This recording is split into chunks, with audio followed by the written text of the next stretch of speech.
ज्योति बहन,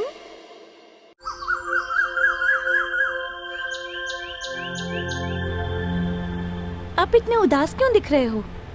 नहीं, कुछ नहीं। पर आपके चेहरे से तो ऐसा नहीं लगता है ना। कोई तो बात है जो आपको खाई जा रही है। हम दोनों की अच्छी आमदनी है, कोई फिजूल खर्च भी नहीं है, लेकिन फिर भी हमारे घर में अब तक परिपूर्ण आशीष नहीं दिख रहा। बचत नहीं कर पा रहे हैं। जरूर कहीं कुछ समस्या है, पर समझ नहीं आ रहा है क्या। पता नहीं, समस्या तो लगातार अपना पीछा कर रही है। हर एक हफ्ते कोई ना कोई समस्या तो आ ही जाती है। अब पड़ोस के एलेक्स को ही ले लो, वो भी तो अच्छा कर रहा है। और तो और कल उसने एक नई गाड़ी खरीदी है। पर उससे हमारा क्या लेना देना? हाँ, दरअसल हमारी आमदनी से कंपेयर करने पर उसकी आमदनी बहुत कम है। और देखो, वो अच्छा कर रहा है और हम कष्ट में हैं। सही कहा आपने। बाहर से ही हमारा घर आलीशान लगता होगा, लेकिन अंदर वैसा नहीं है। जय मसीह की। अच्छे हो ना? बहुत अच्छा हूँ। आजकल आपको देख ही नहीं पा रहे हैं। नियमित चर्च तो आ रहे हो ना? वो पास्टर जी, थोड़ा काम ज्यादा हो गया है, इसीलिए बीच बीच में मैं आ नहीं पाता। ठीक है। बोलिए भाई, आपकी क्या मदद करूं? जब मुझे 1000 रुपए तनख्वाह मिलते थे तब 100 रुपए दशमांश देता था, और जब तनख्वाह 10,000 हुई तब 1000 रुपए मैंने दशमांश दिए। लेकिन आज मेरी तनख्वाह 1 लाख हो गई है, तो 10,000 दशमांश देने होंगे, है कि नहीं? सही कहा। क्या उसमें आपको कोई समस्या है? हाँ, 10,000 दशमांश के रूप में देने के लिए ही बहुत सोचना पड़ता है। पास्टर जी, आप मेरे लिए प्रार्थना कीजिए। ठीक है, मैं प्रार्थना करता हूँ। धन्यवाद पास्टर। पर प्रार्थना में क्या कहेंगे? ब्रदर, वो तो बहुत आसान है। हे प्रभु, इस भाई की तनख्वाह आप फिर से 10,000 रुपए कर दीजिए। तभी अपने पूर्ण मन से 1000 रुपए दशमांश में देंगे, ऐसी प्रार्थना करूंगा। नहीं, ऐसा मत कीजिए। आप कुछ मत बोलिए, मैं बराबर दशमांश दे दूंगा। अब चलता हूँ पास्टर जी। ठीक है भाई।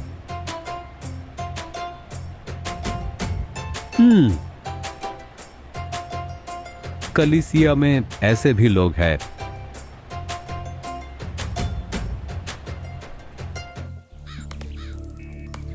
क्या तुम्हें समस्या के बारे में पता है? नहीं पापा, पर वो भी बिल्कुल ठीक ही कहते हैं। पैसों की बचत नहीं हो पा रही है।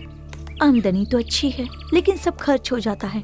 पर समझ में ही नहीं आता कि आखिर पैसे जाते कहाँ हैं। दामाद जी का कहीं और किसी के साथ? वैसे कोई बात नहीं है पापा। तो मतलब सिर्फ एक ही समस्या हो सकती है। क्या तुम दोनों बराबर प्रभु के लिए दशमांश देते हो? हम देते तो थे, पर अब कुछ समय से नहीं दे पा रहे हैं। यही समस्या की जड़ है। ये आप क्या कह रहे हैं पापा? हाँ बेटी, मैं भी ठीक इसी तरह एक बार बुरी स्थिति में फंस गया था, और तभी। भाई साहब, दशमांश तो परमेश्वर का है, उसे हमें अपने पास नहीं रखना चाहिए। और अगर वैसा किया तो बहुत गलत बात है। मलाकी अध्याय 3 वचन 8 से 10 तक। क्या मनुष्य परमेश्वर को धोखा दे सकता है? पर देखो, तुम मुझे धोखा देते हो। और किसमें? दशमांश और उठाने के भेंटों में ही, ऐसा वचन कहता है।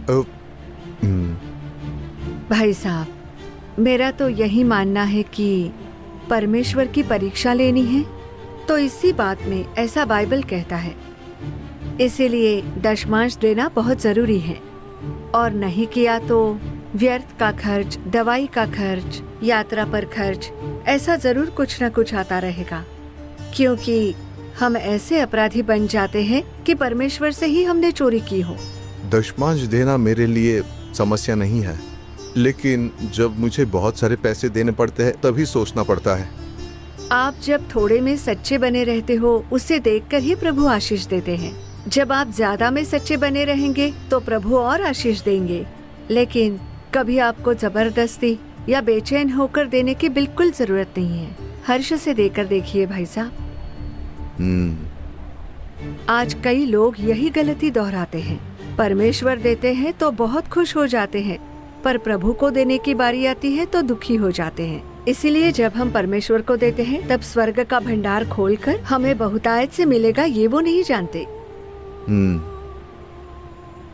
आप तो बस तनख्वाह को देख रहे हो, पर मैं उसे देने वाले प्रभु को देखने के लिए कह रही हूँ। दो तो तुम्हें भी दिया जाएगा, ऐसा बाइबल में लिखा है।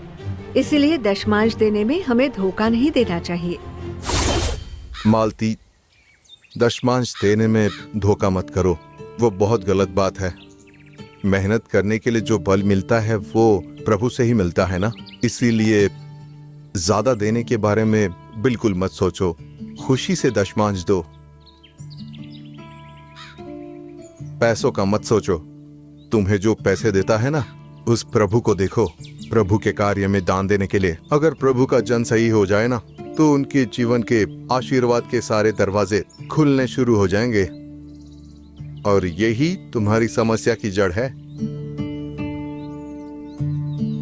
जब दामाद जी आएंगे ना, उनसे बात करना, उन्हें समझाना। सबसे पहले इसे सही कर लेना, फिर देखना अपने आप आशीष मिलेगा। समझ गई ना बेटी? ठीक है पापा। हाँ चलो।